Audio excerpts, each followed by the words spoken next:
Today we celebrate Pope St. Callistus I, Pope and Martyr. The saint caused a major controversy, including a schism that lasted almost 2 decades, by choosing to emphasize God's mercy in his ministry. However, the early pope's model of leadership has endured, and his martyrdom in the year 222 confirmed his example of holiness. Because no complete trustworthy biography of Pope Callistus I exists, historians have been forced to rely on an account by his contemporary Hippolytus of Rome. Although Hippolytus himself was eventually reconciled to the Church and canonized as a martyr, he vocally opposed the pontificate of Callistus and 3 of his successors, to the point of usurping papal prerogatives for himself as the first anti-pope. Nevertheless, his account of Callistus' life and papacy provide important details. According to Hippolytus' account, Callistus, whose year of birth is not known, began his career as a highly placed domestic servant, eventually taking responsibility for his master's banking business. When the bank failed, Callistus received the blame and attempted to flee from his master. Being discovered, he was demoted to serve as a manual laborer in Rome.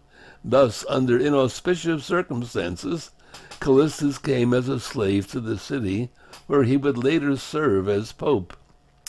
Matters went from bad to worse when he was sent to work in the mines, possibly for causing a public disturbance.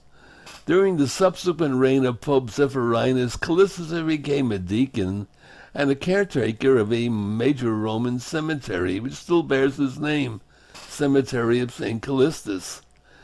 Hippolytus, an erudite Roman theologian, accused Pope Callistus of sympathizing with heretics and resented the new pope's clarification that even the most serious sins could be absolved after sincere confession.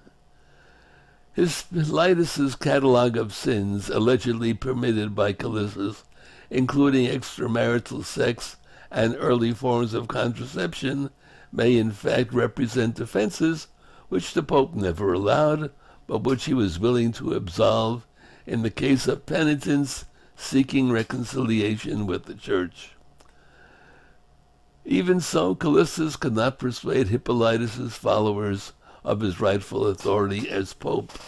The Catholic Church has always acknowledged the orthodoxy and holiness of Pope St. Callistus I, especially since the time of his martyrdom in 222.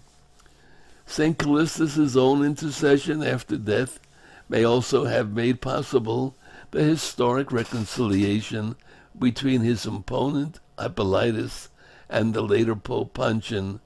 The Pope and former anti-Pope were martyred together in 236, and both subsequently canonized.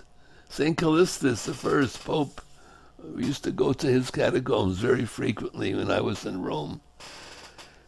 He's a saint, he's a martyr, which I'm sure by now you know very well, means witness. Let us all be witnesses, martyrs for the faith.